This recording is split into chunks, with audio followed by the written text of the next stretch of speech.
근데 이제 보건실 단골 손님 중에는 문제가 정신적으로나 인격적으로나 문제가 있는 아이들이 단골이 많잖아요. 그렇죠?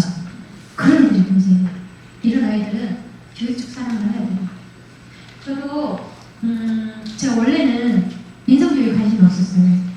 애들 인성교육은 담임 선생님이 하는 거지, 일반 선생님이 하는 거지, 보건교사가 무슨 인성교육? 자신도 없었고 아예 이렇게 선생님한테 이렇게 밀어놨었거든요.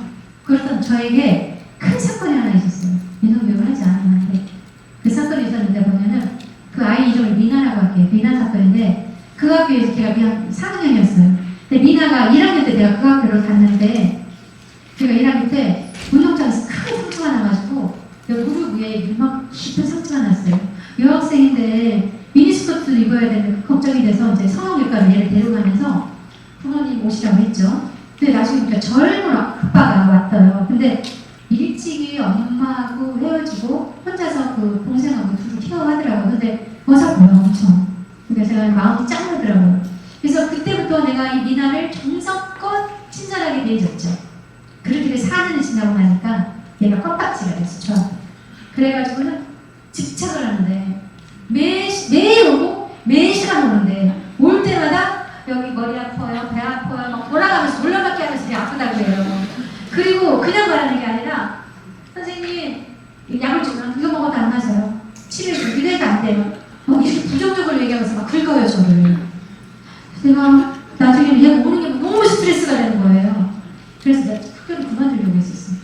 보건교사가 애들 오는 게 싫어서. 근데 진짜 싫은 거예요. 얘가 오는 게 막 여러분 느껴봤나 모르겠어요. 막 달라붙어가지고 막 이렇게 떨어지지 않고 오는 게.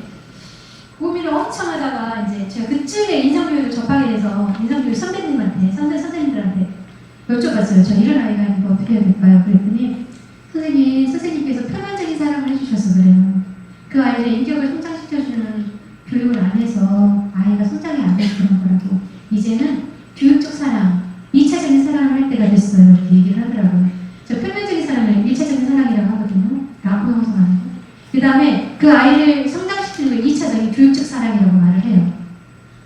그래요? 저는 이제 학교를 그만둘 상황이었으니까 뭐라도 하고 해야 되니까 그럼 해보겠다 하고 이제 왔어요. 그 다음에 아이가 올 때 그래? 얘 문제가 뭐지? 하면서 이렇게 관심을 갖기 시작했어요. 제가 이렇게 하는 거 보여주는 거. 진짜 얘 문제가 진짜 많더라고요.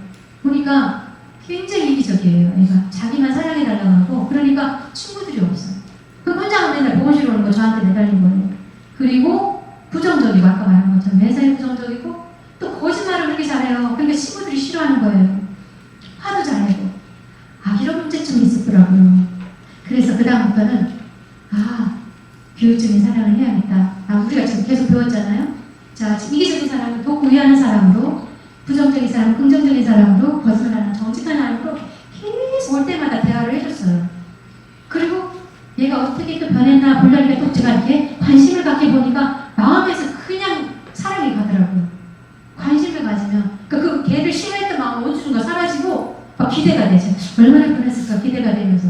그래서 제가 사랑을 막 품어주니까 얘가 만족감을 느끼게 됐어요.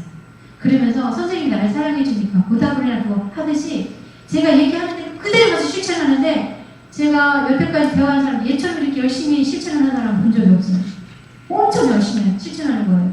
화를 안 내기 위해서 막 매일 쓰는 거 갔다 와서 저한테 와서 얘기하고 그 다음에 긍정적인 사람이 되기 위해서 막 카톡 프로필에다 긍정적인 사람이 되자 이러면서 노력을 하고 그 다음에 돕고 위하는 사람이 되고 싶어요. 이렇게 얘기하면서 아빠가 9시에 와요. 근데 아빠가 올 때까지 밥도 안 먹고 기다리고 있었는데 아빠를 도울 수 있는 방법이 없을까 이제 대화. 이 자세한 내용은 교재에 있어요. 교재를 참고하시면 되고 어쨌든 다 변했어요. 그러면서 얘가 어느 순간에 보니까 친구를 데리고 오는 거예요. 보건실에. 그러더니 어느 순간부터 띄엄띄엄 오더니 내가 얼마나 보니까 저 일하다 보니까 얘가 안 오는지도 몰랐는데 얘가 결국은 성장하면서 친구 곁으로 갔어요. 그러니까 이기적인 아이가 또 구애하는 아이로 부정적인 아이가 긍정적인 아이로 거짓말하는 아이가 정직한 아이를 바뀌면서 친구 곁으로 가고 정상적인 아이가 되면서 단골 손님이 안 됐다는 거죠. 이제 끊어졌습니다. 그래서 여러분이 여러 가지 방법을 써보는데 정말 계속 오는 아이들은 한번 걔의 인성이나 마음을 한번 들여다보고 걔를 도와주면 정말 중요합니다. 인생에 있어서. 그런데 이렇게 하면 되는데 그러면 제일 중요한 중요한 거. 그럼 선생님 어떻게 해야 됩니까? 이게 제일 핵심이에요.